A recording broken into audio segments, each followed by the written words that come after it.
বাংলাদেশের ইতিহাসের রাজনীতির এক উজ্জ্বল অধ্যায় হলেন বেগম খালেদা জিয়া। একজন সাধারণ গৃহিণী থেকে বাংলাদেশের প্রথম নারী প্রধানমন্ত্রী এবং বিশ্বের দ্বিতীয় নারী প্রধানমন্ত্রী হন তিনি।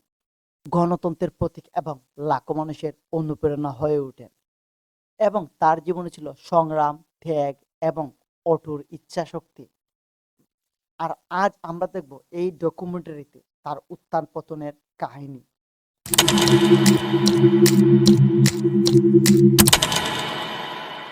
১৯৪৫ সালের ১৫ই আগস্ট জন্মগ্রহণ করেন খালেদা জিয়া।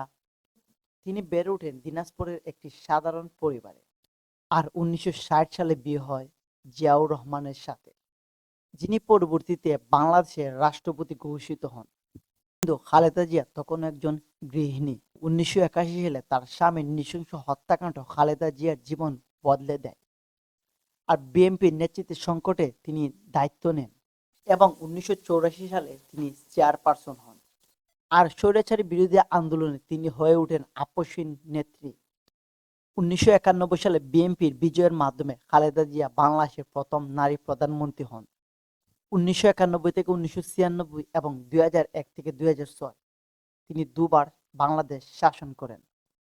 খালেদা জিয়ার আমলে সংসদীয় গণতন্ত্র পূর্ণ প্রতিষ্ঠা, অর্থনৈতিক উন্নয়ন এবং নারী ক্ষমতায়ন প্রতিষ্ঠা হয়।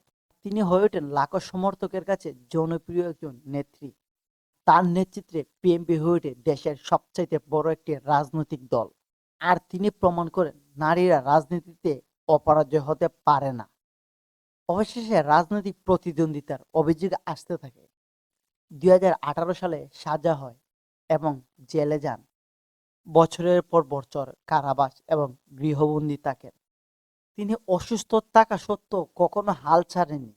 ২০২৪ সালে গণ আন্দোলনের মাধ্যমে তিনি মুক্তি পান এবং মামলা খালাস হয়। এমনকি অসুস্থ শরীর নিয়ে ২০২৬ নির্বাচনের ঘোষণা দেন এবং তার সংগ্রাম ছিল গণতন্ত্রের জন্য অনুপ্রেরণা। তার ছিল দীর্ঘ অসুস্থতা, ডায়াবেটিস, লিভার সিরোসিস এবং হৃদরোগে আক্রান্ত হয়ে অবশেষে তিনি ৩০ ডিসেম্বর ২০২৫ সালে ইন্তেকাল করেন।